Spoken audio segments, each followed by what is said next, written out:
మహారాష్ట్ర కర్ణాటక మధ్య భాషా వివాదం రోజు రోజుకి మరింత ముదురుతోంది. బస్ కండక్టర్పై మరాఠాకు చెందిన కొందరు దాడి చేయడంతో రెండు రాష్ట్రాల మధ్య చిచ్చు రగిలింది.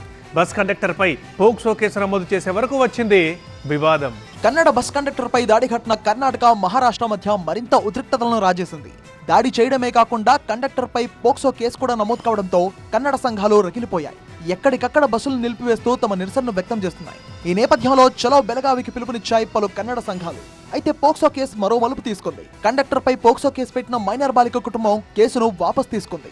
తాము మరాఠీ మాట్లాడేవాళ్లమని, తామెప్పుడూ కన్నడను ద్వేషించలేదని, దశాబ్దాలుగా బెళగావిలో నివసిస్తున్నామంటూ బాలిక తల్లి చెబుతోంది. తమ కుటుంబం వల్ల రెండు రాష్ట్రాల మధ్య భాషా భేదాలు రాకూడదని కేసు వాపస్ తీసుకున్నామని బాలిక తల్లి ప్రకటించింది.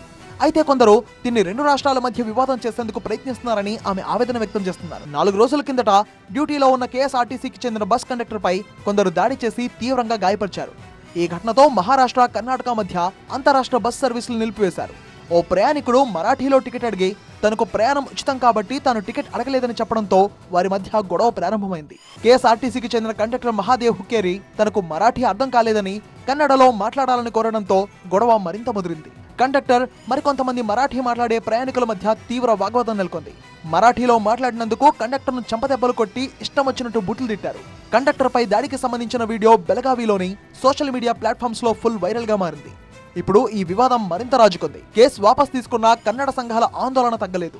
మరోవైపు కేసులో పూర్తి విచారణ చేయకుండానే కండక్టర్పై అత్యుత్సాహం ప్రదర్శించిన అధికారులపై చర్యలు తీసుకోవాలంటూ కన్నడ సంఘాలు చలో బెళగాంకు పిలుపునిచ్చాయి. కండక్టర్పై దురుసుగా ప్రవర్తించిన వారిపై చర్యలు తీసుకునే వరకు తమ ఆందోళన విరమించేది లేదని కన్నడ సంఘాలు ప్రకటించాయి. దీంతో సంఘటనా స్థలానికి చేరుకున్న పోలీస్ కమిషనర్ నిందితులపై చర్యలు తీసుకుంటామని హామీ ఇవ్వడంతో తమ నిరసనను విరమించారు. మరోవైపు ఆసుపత్రిలో చికిత్స పొందుతున్న కండక్టర్ మహాదేవప్పను స్థానిక నేతలు పరామర్శించారు. అయితే ఇప్పట్లో ఈ అగ్గి చల్లారేలా కనిపించడం లేదు. మహారాష్ట్రలోని కొల్హాపూర్, పూణేలోని రాష్ట్ర రవాణా సిబ్బందిపై దాడులు ప్రతిరోజు కొనసాగుతుండటంతో రెండు రాష్ట్రాల మధ్య బస్ సర్వీసులు నిలిపివేయబడ్డాయి. దాదాపు 250 బస్సులు నిలిపివేశారు. కర్ణాటక రాష్ట్ర రోడ్డు రవాణా ఉద్యోగుల సంఘం కండక్టర్పై మరాఠాల దాడులకు వ్యతిరేకంగా నిరసనలు తెలిపింది.